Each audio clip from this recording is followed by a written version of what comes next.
Prabhuji is a Srila Prabhupada disciple, and I gave him introduction some time ago. In 1976, he was initiated by Srila Prabhupada. None of us had chance to see Srila Prabhupada, correct? And he had a UFC. You've seen? I was a kid at that time. He came to a place while Goa was a follower of Krishna at that time. Wow. So I was a kid, I happened to see. Nice. How old were you? I was at around 10. 10?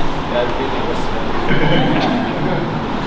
So, and after that, Prabhuji was doing so many responsibilities. He was at the biggest book distribution used to happen. We read in the Leelamrita at the airport. And Prabhuji was part of that airport book distribution at O'Hare Airport. It was actually called O'Hare Airport, and Prabhupada actually asked the devotees to go tell the airport that they should change the name to O'Hare Airport. Of course they didn't do it.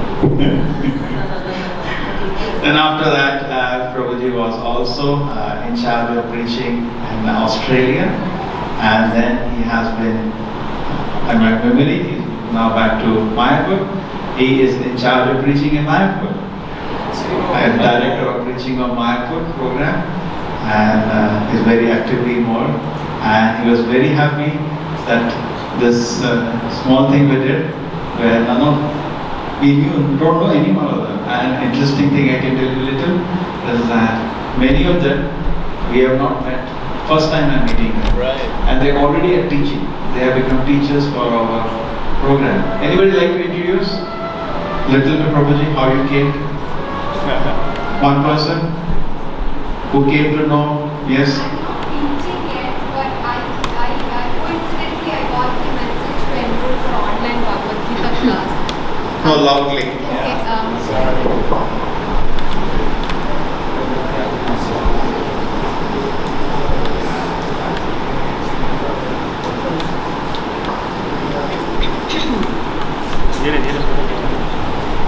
Just to give Prabhuji one sample.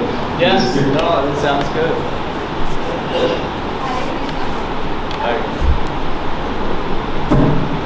Hare Krishna Prabhuji.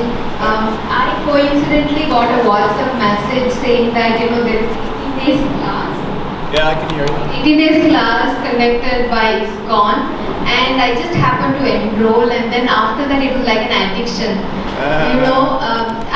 I enrolled during the lockdown in Feb 2021, and then every time after that I continued enrolling for the 18 days class. Then I started visiting the ISKCON temple in Bangalore, and thereafter there's no looking back, and the amount of happiness and peace that it gives is like I just can't explain. It's that's really Yeah. It's interesting you said that, because this doesn't seem to work. In the very beginning, anyway. In the very beginning of our movement, when Prabhupada would have the Sunday feast, he would invite people to give their realizations, what this Hare Krishna means to them. And he would ask, anybody, and people who had just been there for a couple of days. And most of the people who were attending were either on drugs, coming off drugs, or just finished drugs. But most of us at that time were experimenting with drugs. So Prabhupada would say, how do you feel about this Hare Krishna? And people would get up and say, well, it just gives me this great high and I don't have to pay for it. So there is a certain ecstasy, there is a certain pleasure in chanting Hare Krishna. And whether you want to accept it or not, it works. It works. It's like medicine. You can say, I don't think this will work, but if you take that medicine, it will work. And that's what the mantra is like. When you chant Hare Krishna, it changes your whole perspective. It changes how you feel. And for myself, I'll just get right into it. For myself, I'll waffle for a bit. I actually noticed a profound change in my consciousness immediately when I started chanting Hare Krishna. I was like, wow, this is what it's supposed to be. This is for real. Obviously when you read Bhagavad-Gita, and Srila Prabhupada translated Bhagavad-Gita as it is, So if there are any questions that you might have, Srila Prabhupada explains in the purport, and of course, taking Prabhu's course certainly takes it that one step further. With any explanation you need, you can then get through the Prabhu's course. So it's very nice.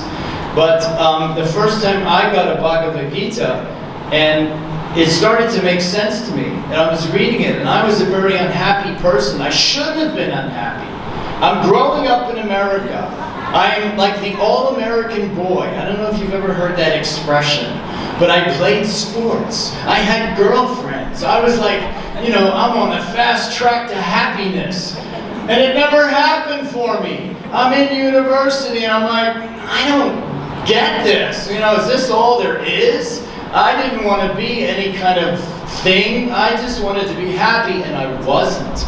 So I'll tell you my story to start out with. This is the real introduction of who Jivanath Das is. I was not a seeker. I'm going to be really honest with you. I was not one of these persons that says, I was looking for my guru. I was trying to find the ultimate truth in life. I was none of that. I was an enjoyer. I just wanted to party, have fun. I wanted to be like a famous rock star or a basketball player or something where people glorified me. But it wasn't happening for me. It just wasn't working. I just think, no, this isn't, I'm not going to be a famous basketball player. I'm not that good of a singer. What can I do? I was just miserable. So, Hare Krishna. I saw Hare Krishnas on the street in Philadelphia, Pennsylvania, United States of America. Now, when I saw a Hare Krishna walking down the street, a lot of them looked like, well, these guys here, you know, with the robes. Well, actually, I'm wearing it too. The robes, the shaved head, and I was a cool guy. Or I thought I was. I thought I was a cool guy. I mean, I had the cool hair, I dressed really cool. And I thought, these guys, they look like they're from another planet, you know? And who wears bed sheets around in the street? And why would you want to shave your beautiful hair? It's 1960, 1970, where guys are allowed to grow their hair now. We can look really cool with this long hair and strutting around. I just couldn't get it though. I wasn't happy. Why aren't I happy? I'm a cool guy, right? I should be happy, but I wasn't. But Hare Krishna scared me. I'll be honest. You guys scared me. You're just too weird. Just too weird. You don't fit in. But neither did I. But that was another story. So anyway, I was driving down the street one day. And I come to a traffic stoplight. And at the traffic stoplight, I see an old friend from high school. Now, I'm in university, and I'm in this part of the country. He went to a different university in another part of the country. It's 2 years later. I haven't seen him for 2 years. But in high school, we were best friends. So he sees me at the traffic light. I see him. I don't know what he's doing. He's standing at a traffic light. He's got like a bag around him. He's wearing a baseball cap. I don't know what he's doing. He says, pull over. Let's get together. Let's talk. I'm like, okay, let's do this. I pull over my car. We start talking. And we're doing the usual thing you do when you haven't seen a friend for a couple of years. Like, hey, how's it going, man? Yeah, I'm doing good. How you doing? Yeah, we're doing great, man. Where are you? I'm still here. No, I'm not in university. You know what? Neither am I. I dropped out too. Oh, that's so cool. He says, let me tell you, let me just ask you a question, Joe. That was my name, Joe. He said, let me ask you a question. Now, cool guys, because he was a cool guy, I'm a cool guy. Cool guys don't ask this question. He said to me, are you happy? It's like, whoa, what kind of question is that? You know, look at me. Like, of course, you know, and I thought, wow, what a question. You know what? I'm not happy. I should be. I'm like 6'2", I weigh 200 pounds, I have beautiful long hair, I had girlfriends. I wasn't happy. I was miserable. What's wrong? So when he asked me that question, are you happy? It kind of like hit me like a bucket of cold water. I went, shh. Whoa. No, I'm not happy. Then he reached in his bag and he pulled out a Bhagavad-Gita and he handed it to me. Now I'm looking at the cover and I'm like, what is this? Now, you know, I can't make heads or tails of this. Some blue guy standing on a chariot. What is this, a war book or something? Like ancient, you know, Roman attacking thing? I don't know what it was. Then he pulled out a magazine. It's the Back to Godhead magazine. Again, on the cover, there's a funny looking guy with 4 arms. And I'm like, whoa, what is this? I look in the bottom of the magazine and it says, the magazine of the International Society for Krishna Consciousness. And I look at him, I go, what? You're a Hare Krishna? And he goes, yep. He had the shaved head. That was the only thing I could see about him that was a Hare Krishna. He had the shaved head. And I'm like, whoa, I can't believe it. You're a Hare Krishna? Like, this is my best friend from high school. He's not from outer space. I know that. He's not dressed like that either. And I could sort of relate a bit. I was like, I know you're a cool guy too. You're a Hare Krishna? And then he started talking to me. You know why you're not happy? I said, why? He says, because you're acting like you're your body. You're not your body. You're a spirit soul. You're a part and parcel of God. You're not supposed to be just trying to enjoy your senses all the time because it doesn't make you happy. I'm thinking, yeah, you know what? That makes sense. That makes a lot of sense. That's why I'm not happy. I'm trying to like just be this cool guy and girlfriends, the whole thing, and it just wasn't making me happy. But if I act like a spirit soul, maybe there's a chance I can be happy. So, I took the Bhagavad-Gita home. Everything he said about what was inside Bhagavad-Gita, it made total sense to me. It's like, well, let's make it like this. Imagine that meeting of my friend and I is a Bollywood movie. Okay, are you ready for this? It's a Bollywood movie. When he hands me that magazine, I actually started to tremble. This is for real. I trembled. I was shaking. And I'm thinking, whoa, what's going on here? I was trembling. Then, when he told me it was the magazine of the Hare Krishnas, when I read that, there was thunder and lightning in the sky. This is the Bollywood version. There was thunder and lightning in the sky.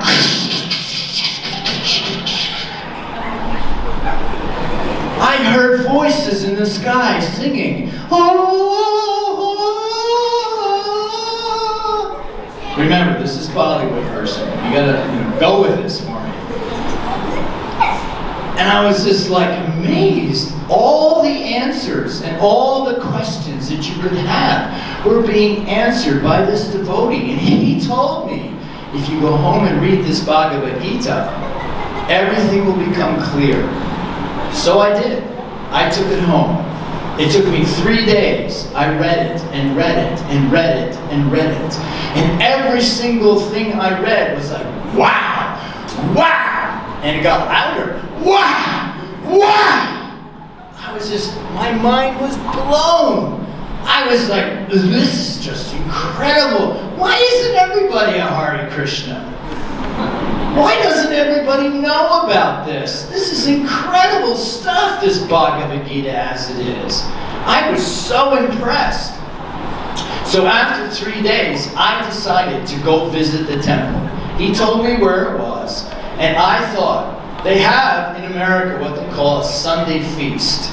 It's every Sunday, they invite people to come, they get to take that prasadam, that beautiful food, and they get to enjoy a little kirtan, a little talk with the devotees, and it's very casual. I thought, no, I'm not going to that. I'm going to go to that thing they do at 4:30 in the morning, Mangalore Artik, because there, I'll be the only one who's not a devotee, so I'll get some special attention. So I leave my home at 3 o'clock in the morning, That's usually when I went to bed. But this time, I'm going to the temple. So I decide to go to that temple. I get there about 10 after 4. Now the temple's an old kind of house, and it's not in a nice neighborhood. Nobody else is around, but I know the neighborhood is not what you would call a nice neighborhood. So I knock on the door of the temple. Now it took a lot of bit of, when my heart was going, I'm actually in a Hare Krishna temple. What am I doing? 'Cause I'm still the cool guy, remember? But I'm knocking on the door. I like the Bhagavad-Gita. Totally makes sense. Knock on the door. Sound effects. Nobody answers. Now, the thought runs through my head. Is this a sign? Should I make a run for my car and get the heck out of there? No. I drove for over an hour to get here. So I knock again. This time, somebody answers the door. It's a young guy. He's not wearing a shirt. And he's wearing a little, what looked like to me, a dress. It was this colorful little thing wrapped around him. It looked like a skirt or a dress, whatever you want to call it. I had never seen anything like this before. And I'm looking at him like, okay. It's not the sheets thing, and he looks really weird. It's a gumsha. You know what a gumsha is, right? I didn't know what a gumsha was. I just thought he was wearing a colorful little skirt. So anyway, he says to me, wow, welcome, Hare Krishna, please come in. And I'm like, okay, I'll do this, I'm in, let's go. He says, you're early. It's only 10 after 4. So he puts me in a chair. He says, sit down. All right, sit down. He says, you just wait here. About 4:30, everybody's upstairs getting ready, and they'll come downstairs. And then he says, and you will see God. I'm like, God? Really? Now, I grew up in America, as maybe you can kind of tell. God, to an American in 1976, is an old guy with a big white beard, white clothes, sitting on a cloud. Now, I don't think that's the kind of God you can get excited about, but that's all we got. I went to a nice Catholic school, and whenever you would ask, what does God look like? It's a mystery. What? It's a mystery. You just have to believe. Believe what? You're not giving me anything. But that's all we had. That was it. An old white guy with a big white beard just sitting on a cloud. Doesn't sound really exciting to me. But he says to me, you're gonna see God. Now, that kind of just floored me. I was like, wow, okay. Now, I've read Bhagavad-Gita, so I know what God looks like. He's blue, and he plays the flute. That's Krishna.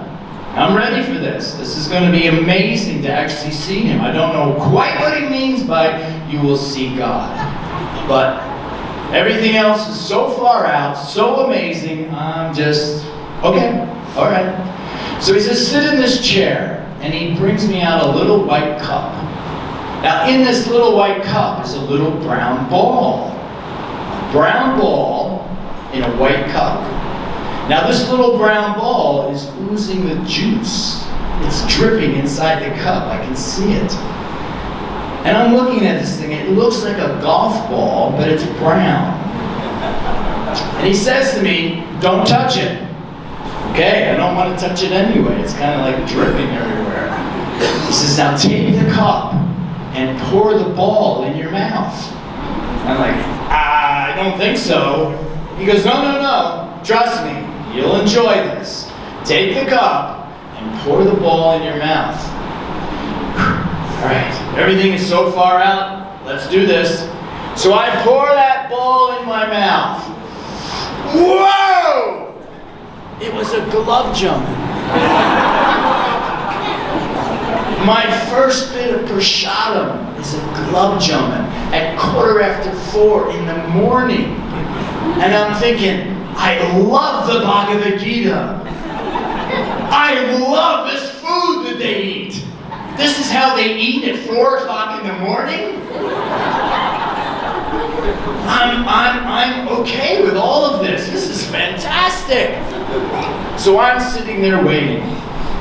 And one by one, I can see these guys running down, wearing the robes, running down, running into this temple room. The women are wearing real colorful pieces of cloth. They're running in the temple room. And then he comes down, the guy who let me in, and he says, come on in. We're going in the temple room. I'm excited about this. So we walk in the temple room. It's pitch black. No lights are on. Everybody in there is just walking around talking to themselves. And all I can hear is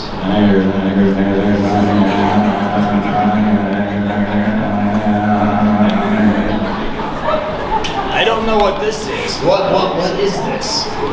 Nobody told me about this buzzing sound they make. Nobody's talking. Nobody's looking at me. They're all just. I'm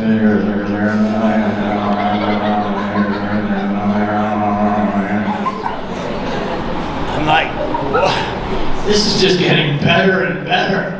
I'm loving this stuff. It's like so different, so amazingly different.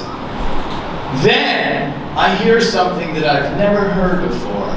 It stops all the buzzing sound. I hear boop, boop, boop. What is that? And I look and everybody's lying on the ground. Is that what? Is this an air raid drill or something? What is this? Nobody told me to get down. Why am I the only one standing? They're all on the ground. And one by one they get up. And now the curtains are just about to open. The curtains open. And I'm standing right in front staring. He's not blue. Wait a minute, he's not blue. I'm waiting for the blue guy. Where's the blue guy? This is not blue. And there's 3 of them on the altar. 3. And they all have really big eyes. And they're all just staring out with these big eyes. One's black, one's white, and one's yellow. They look so different. I mean, you know how hard it was to go from the guy with the white robe to the blue guy with a flute on a chariot? Now I'm looking at Jivanath, Baladev, and Subhadra. Does everybody know what they look like? Yes? They're a little bit different, right? Just a little bit different. Coming from the West, they're a lot different. They're like, whoa, okay. Somebody had to explain it to me. Well, this is Jivanath, he's the form of Krishna, who's unfinished, and this is his sister and his brother. Okay, whatever. So, the Mongol Artik starts. Who here has not been to Mongol Artik? Anybody? Never been to that morning program called Mongol Artik? You've all been. Awesome. So the Mongol Artik starts. Now, I'll have to tell you, I was blessed. Back in 1975, there was a kirtan singer who was a sannyasi. His name is Vishnu Janath. And he was amazing. Just amazing. He was charismatic. He was an amazing singer. Everybody just fell in love with the mantra when he sang. He made so many devotees. This is my first taste of kirtan. This sannyasi is singing, and he has about 15 other young guys with him, plus all the devotees from the temple in Philadelphia. Now, by the time he gets to about the 3rd verse of the prayer, Shri Vigrahara, everybody, and I mean everybody in the temple is dancing. And not just doing the Swami step. They're dancing. They're really dancing. And then by the end of it, he starts chanting Hare Krishna. Now, they're jumping up and down. And jumping and jumping and jumping and jumping and jumping. Everybody, the whole temple room is jumping up and down. Now, the temple room in Philadelphia had wooden slat boards. Right? Wooden slat boards. Not marble, not cement, wooden. So when you jumped up and down on these wooden slap boards, there was a bit of give. It kind of went like this. So I'm just standing there, like getting into it. Next thing you know, I'm going, I'm jumping. I didn't want to jump, but I was jumping. And I'm watching all these young men jumping, and I'm thinking, I play basketball. Hold on. I'm really jumping. I'm thinking, I'm up higher than he is. Look at this. I'm the new guy, but look, I'm jumping higher than everybody. I was really getting into it. And I totally lost myself in this kirtan. And I'm thinking, love the Bhagavad-Gita. Love the club jumping. I love the kirtan. Haribol! This is spiritual life? I'm thinking, I can do this. I think I can do this. I'm not happy in the material world. And I'm really enjoying the spiritual progress to the spiritual world. I think I'll do it. So I go home. Took me a couple days, but I thought, you know what? I'm moving in. I'm going to be a Hare Krishna. That's right. This cool guy is going to be a Hare Krishna. So I get my bags, a couple bags, not much. Move to the temple. They sit me down in a chair. Now everyone's being so nice to me. Now they're just, overdoing it. Oh, we're so glad you're here. It's so nice, you made the decision to join us and everything. Just sit there, relax. We'll just take your bags for you, put them over here, And I'm sitting there going, okay, this is kind of fun. Everybody likes me, nice people. It's very nice. Then I hear a sound.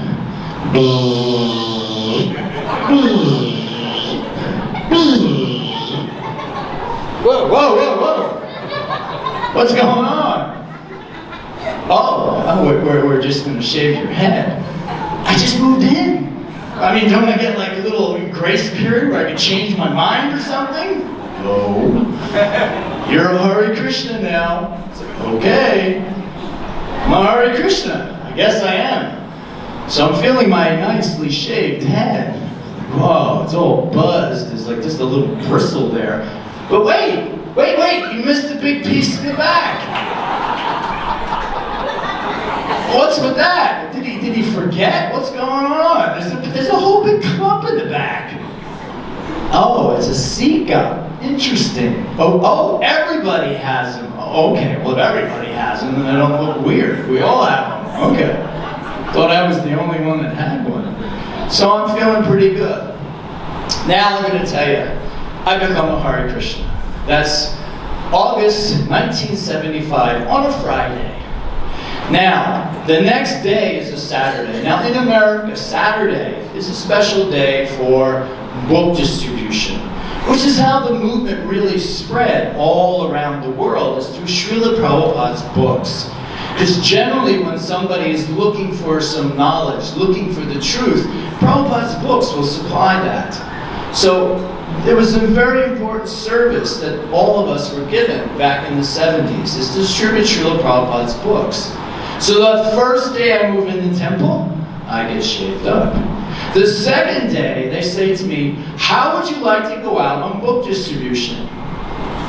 Sure, why not? I mean, what else am I going to do here all day? Yes, I'll go out and save your time. So in the temples nowadays, if you decide you want to be a devotee, they have a whole program. You get trained up and you're like, do this, and then you do this, and you don't really get to do a whole lot.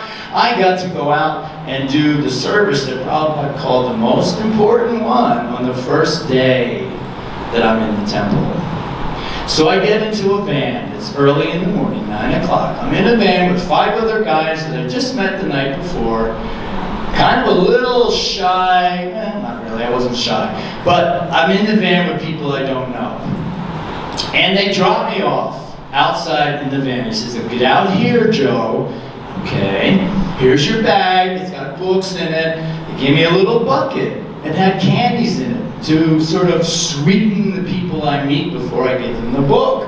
They tell me that's how it works. I get out of the van. Is anybody else coming? No. You just stay here. We'll pick you up at 5 o'clock. 5 o'clock? It's like 9:30. You gonna come back? I'm a new guy. Did you forget? I just moved in. We'll pick you up at 5 o'clock. Okay. Talk about in the fire. I'm a Hare Krishna. I'm shaved up. I'm doing book distribution by myself. And guess where I am? I'm in my old neighborhood. I'm like, you know, I had really long hair just 2 days ago.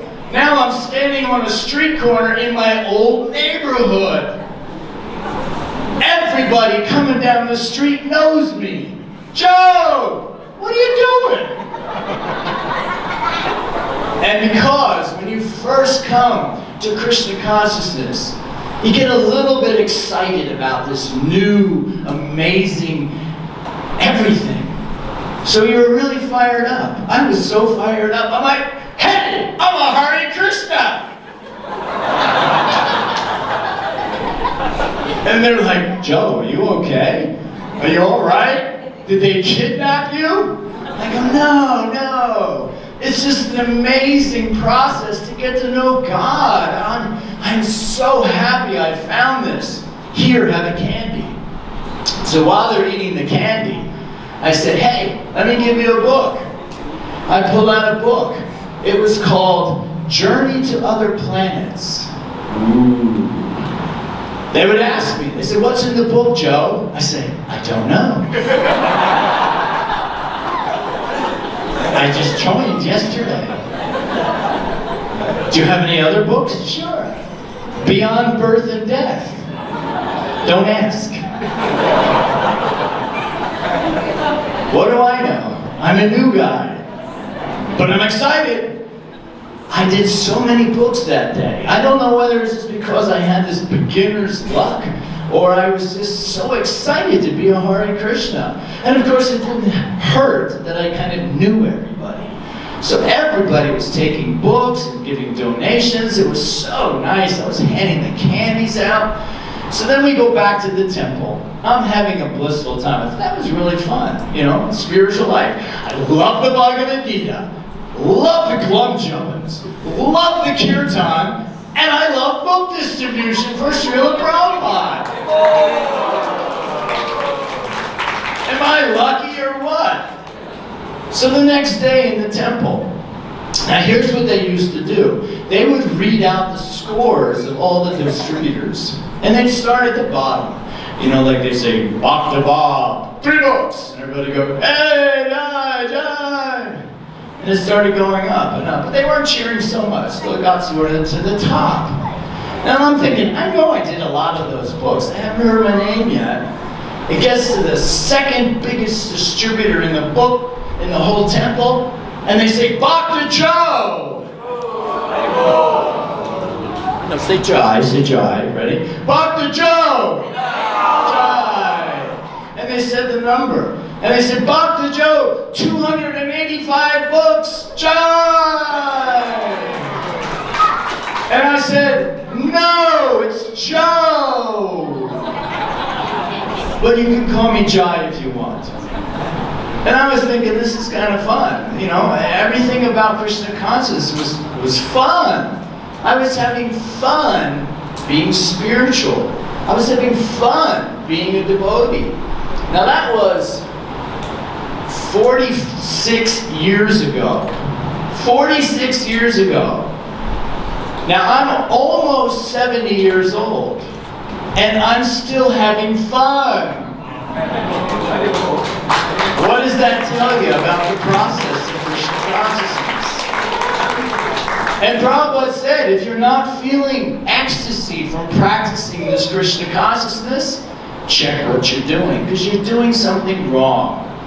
What's not fun about Bhagavad-Gita? Learning new things. Every time you read it, no matter where you open up the book, there's something exciting and new and fresh. Wow, I didn't realize that. Read the Gita so many times, I didn't quite get that. Now I get it. Just the more you become Krishna conscious, the more the Bhagavad-Gita opens itself up to you. Who doesn't like prasadam? You know prasadam, right? We all go to the temple, we know prasadam. Is there anybody here who says, I don't like prasadam?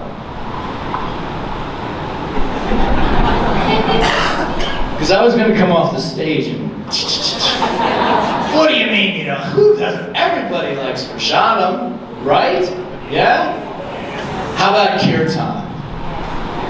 Kirtan's okay?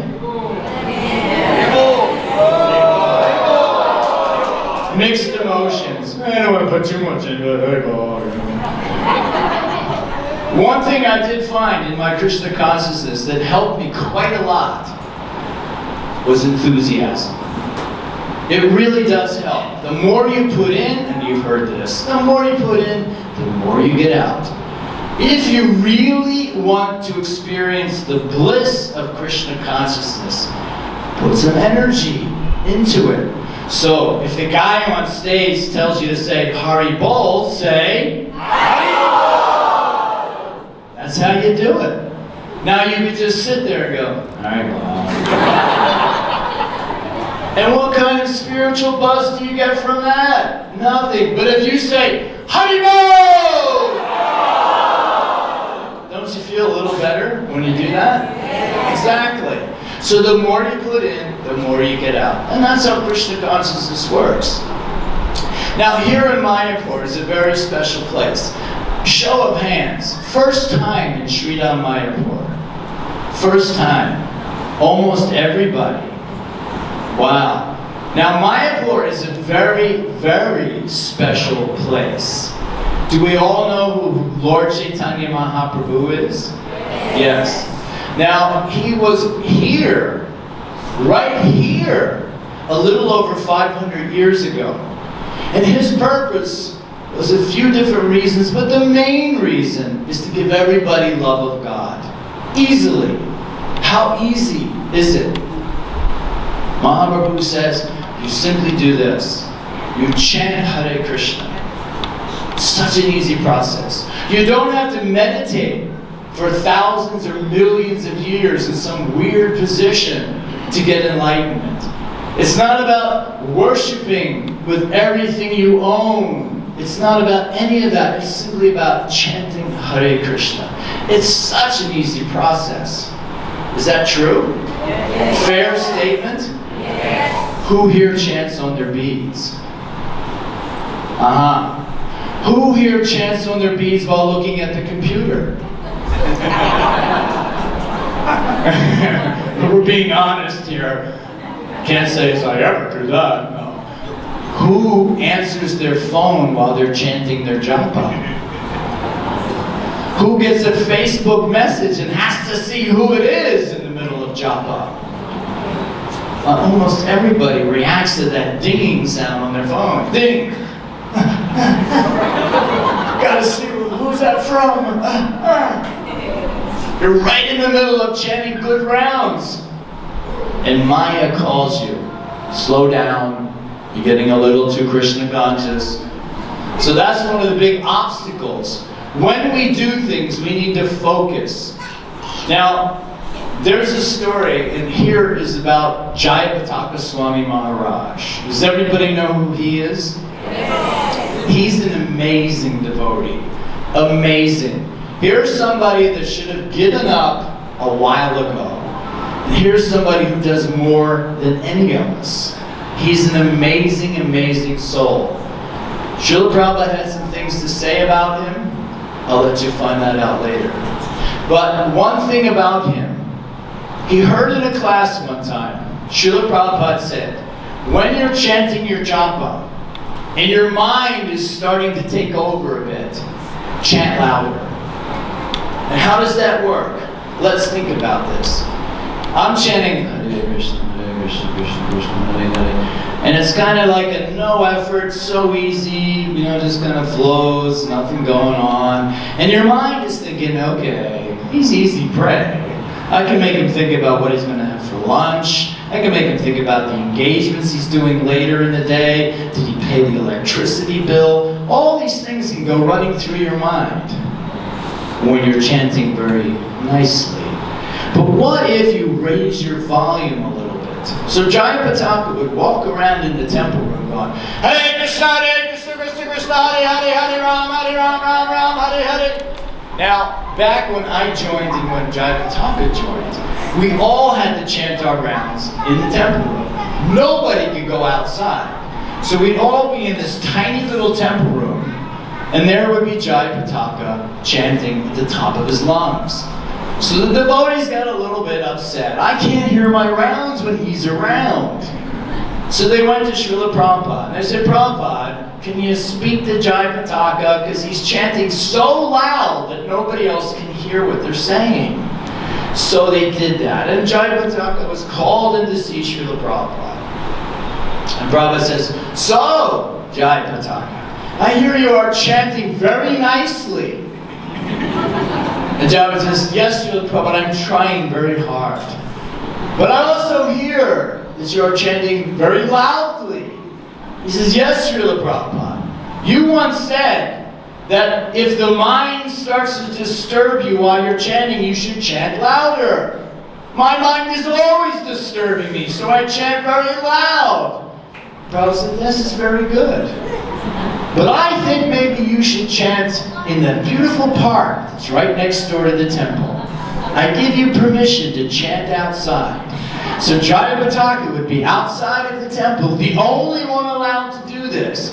Hare Krishna, Hare Krishna, Krishna Krishna, Hare Hare. But it worked. It worked. Because the mind is always trying to trick us. It's always trying to deviate us from the path. And that is one of the biggest obstacles that we have, is our own mind. Let alone anything else, it's our own mind. So therefore, I always try to encourage everyone, chant. Put your whole heart and soul into it. Be enthusiastic. I'll tell you just a couple stories. I got 2 instructions from Srila Prabhupada. 2. Only 2. Which I felt very blessed to get. The first one, I was at a Guru Puja. The first Guru Puja I was in was Srila Prabhupada. It was prior to the New York Rath Yatra, the first Rath Yatra in New York City in 1976. A very special Rath Yatra. This Rath Yatra was ordained by Srila Prabhupada. Prabhupada asked the devotee to go get permission to do Rath Yatra down 5th Avenue, which is the most richest, expensive area in the whole world. But this devotee who was asked to get this permission knew that there was also an ordinance, a law, saying there are no parades down 5th Avenue. He knew this. He had asked before, and they didn't even get past the initial stages. Prabhupada asked him to get permission. So because it was the order of the spiritual master, he went into the government office. He said, I would like to get a permission form to have a parade on 5th Avenue. Now the woman behind the desk, she was like, okay. I mean, you know, there's a law against parades on 5th Avenue. He says, oh yes, I know. But my spiritual master, His Divine Grace A.C. Bhaktivedanta Swami Prabhupada, the founder, Acharya of the Hare Krishna movement, has asked me to get this permit. She says, well then, you go right ahead, young man. You just fill out that form. Go ahead. So he fills out the form. And he hands it back to her. She goes, okay, looks like everything's in fine order. There you go, I'll just put this. He says, no, please. Could you present it to the person who actually could give permission? She says, you know, there's a rule, there's a law. There's no parades, but you seem like such a nice man. I'll just take it in. We'll put it on his desk, okay? And she puts it on his desk. Next thing you know, the gentleman walks out. Says, come in here, please. So the devotee comes in, he sits down, he goes, so, the Hare Krishnas want to have a parade on 5th Avenue. Well, you know, there's a law against parades on 5th Avenue. And the devotee says, yes, I know, but my spiritual master has asked me to come in here. He says, you know why there's a law? Because a couple years ago, we had a parade on 5th Avenue. And it got out of hand. Windows were broken, the whole crowd got rowdy, they were throwing things.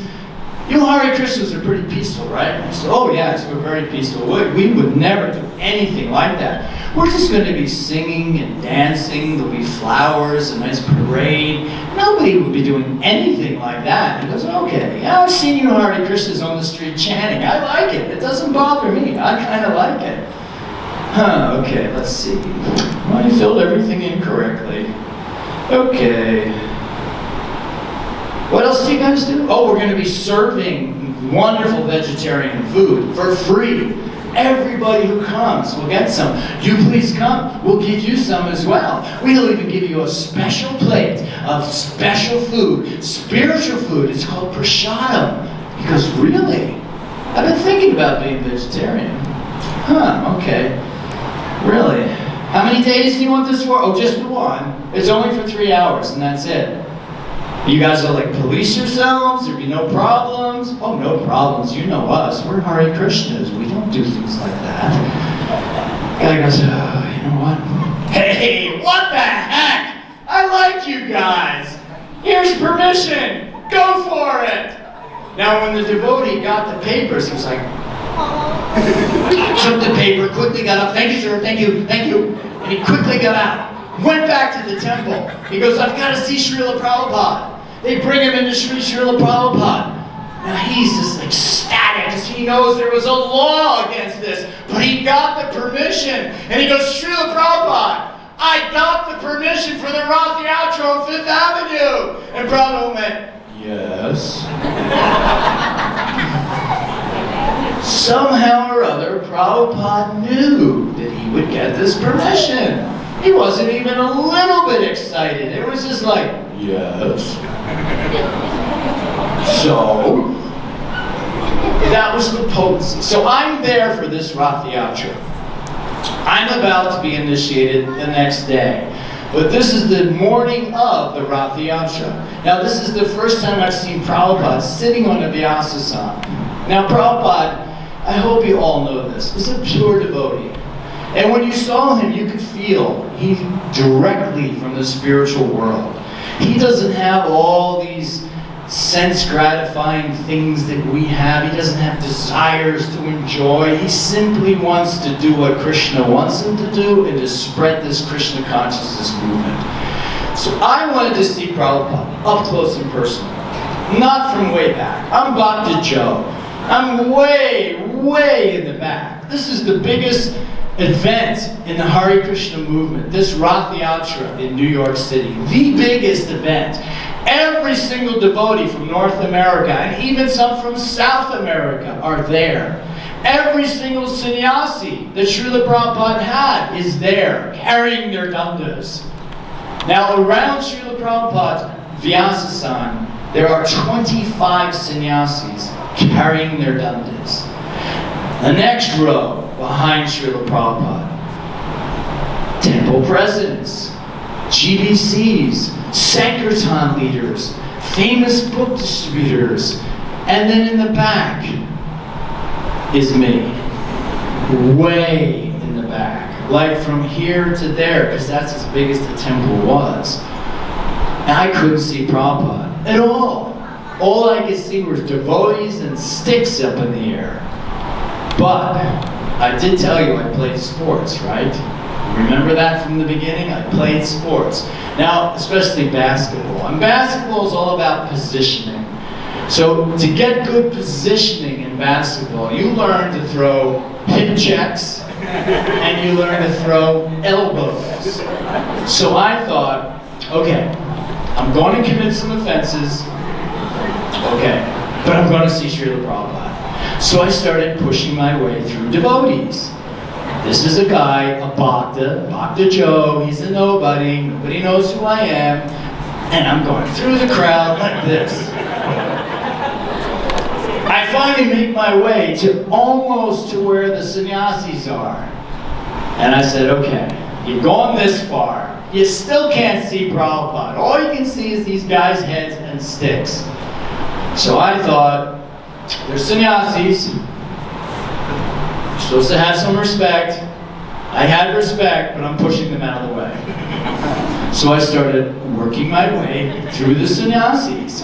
Now, sannyasis are very special. Back in 1975, when you got your danda, they taught sannyasis danda defense training. So they learned how to use them for defense. So they were banging me on the foot, and I'm going, they're all hitting me. Now I'm getting to the really important sannyasis. And they were seeing that this bhakti guy is pushing through the other sannyasis. And now they're going to stop this bhakti from getting up in the front. They started hitting me in the shins. You know the shins, this part right here? It's really sore when you get hit with a stick. I used to play sports. What's a few bruises? They heal, not a big deal. My soon-to-be spiritual master is only 10 feet away from me.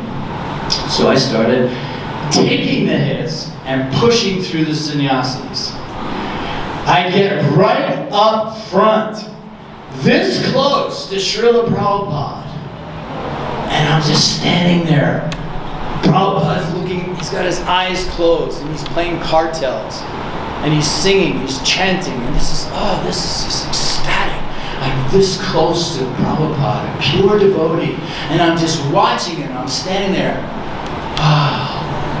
My mind is blown.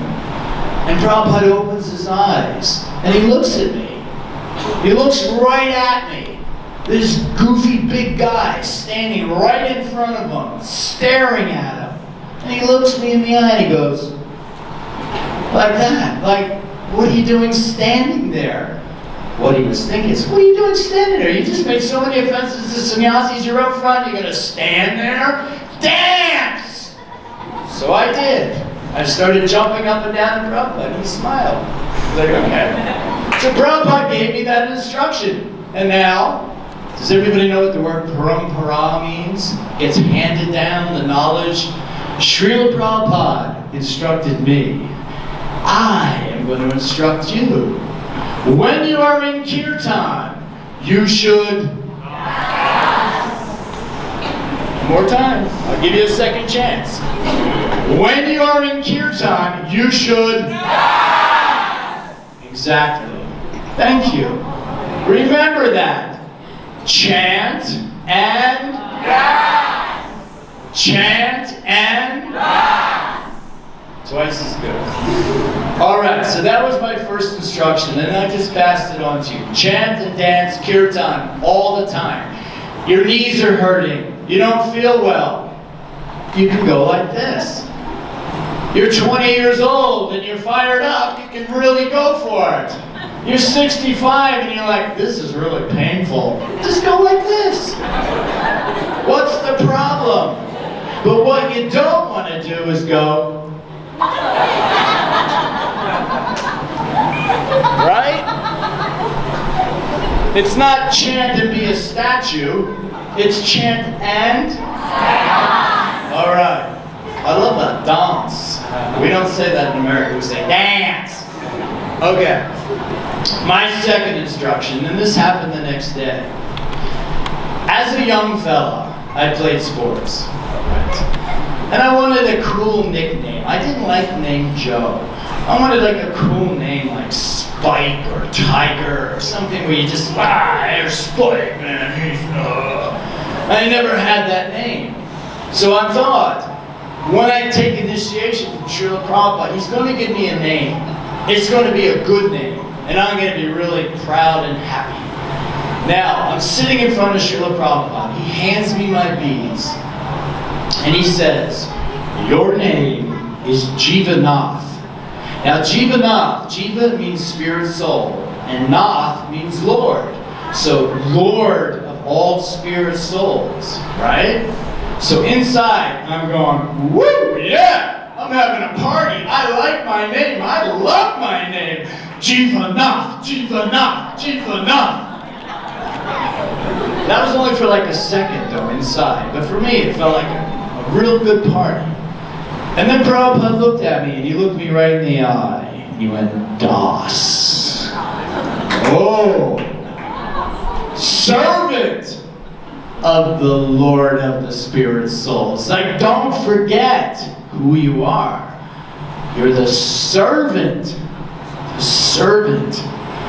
Don't forget. And it's so easy to forget, isn't it? You're doing good in business. You start to think, hey, I'm pretty smart, man. Look at this. Look at all those rupees in the balance there. I'm doing pretty good. Nothing going to get past this guy. You start to feel pretty cool about yourself. Yeah, I'm a smart guy. You got a good relationship with your wife or your husband, and you start to feel pretty good about yourself. I can figure all this stuff out. I'm pretty smart. I'm pretty good. No, you're a das. You're a servant. Remember that. So that's instruction number 2. Chant and dance, servant of Krishna. Remember that. 2 instructions I got from Srila Prabhupada, and they've been with me forever. It's the only thing that keeps my ego in check, that I'm a servant. I'm simply doing some service. It's not about me. It's not about you. You're not the controller. You don't have a right to take any pleasure from the good things that you do. You just do them because that's what you're supposed to do. So I just made it a personal thing. I'm really glad you're all here. And Prabhu told me that he's done this online Bhagavad-Gita course. And you've all done it, correct? And apparently 500,000 people have done it. And I had to make the devotee who told me to speak about this repeat it 3 times. I said, how many? He said, 500,000. I said, how many? He said, 500,000. Wow. So somehow or other, you're all learning about Bhagavad-Gita. You're all learning about Krishna consciousness. And most of you are chanting, because I see a lot of japa beads. You're chanting. That's where that real nectar will come from. That chanting. That's the process. You link it up with all the other wonderful things. Now you've got the Bhagavad-Gita. Do we love Bhagavad-Gita?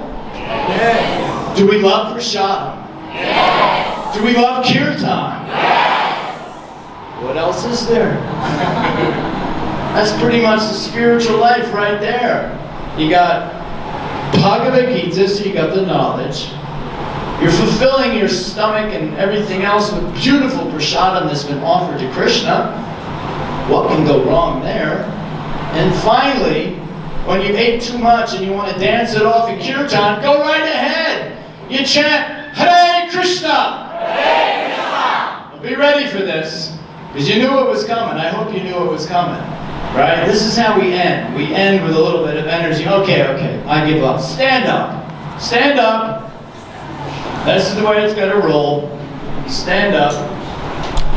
Now, we've been sitting, I've had you sitting for an hour. I apologize. I don't usually like to have people sit for an hour. As you notice, I wasn't sitting. I'm walking around, I'm talking. Now, I want you to I know, all right? There's nobody here but you people. Do you all know each other? No. It doesn't matter what the guy next to you thinks. I want you to shake it out a little bit. Loosen up. Everyone, loosen up, come on. Even brahmacharis, loosen up. Let's go. This is a spiritual exercise, that's right. Now when I say Hare Krishna, I want you to respond, but I want you to respond like this. Who knows who Nrsingadev is? Has everyone heard of Lord Nrsingadev?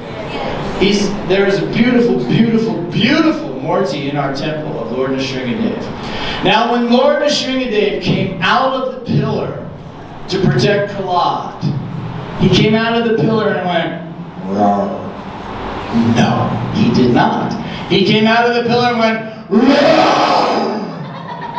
Right? That's called the Nrsingadev roar. Now when we chant Hare Krishna in Srila Prabhupada's Samadhi, we're not going to care about the person next to us. We're not going to care about the person behind us, the people at home, our friends, our neighbors. We're only going to care about one thing, and that's chanting like Nrsingadev. So I want you all to roar when you chant. And everyone, please do it. If there's anybody here over 90 years old, you don't have to do it. Anybody under 2? Okay, everybody has to do it. All right, you ready? Yes. Put your hands in the air. You've got to put your hands in the air. Oh, I love the sight.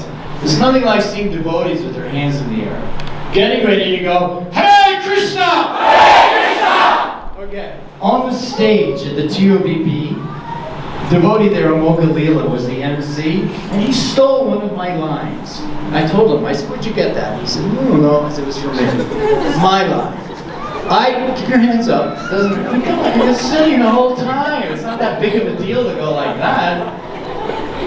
He used this line, that it's my line. I rate when devotees chant by volume and by energy.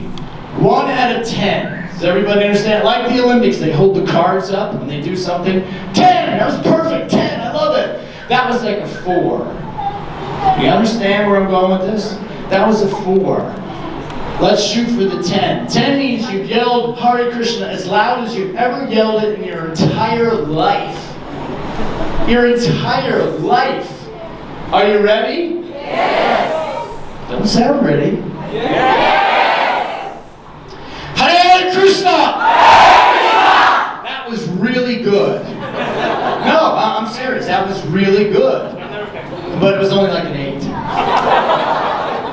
Sorry, gotta be honest here. It's only like an 8. Do you think you can do a 10, or is 8 as good as you can get?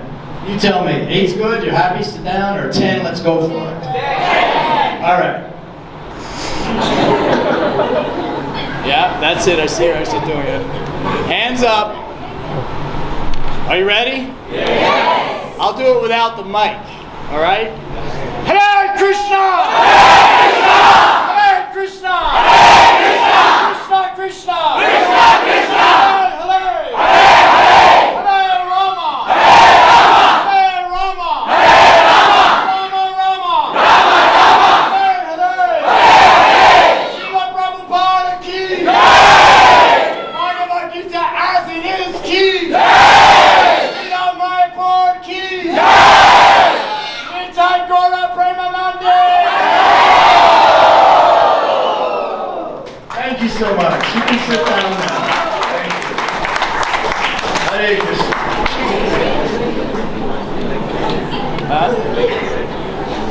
Why now? I'm doing good. I can sit here if I want to sit. Anybody like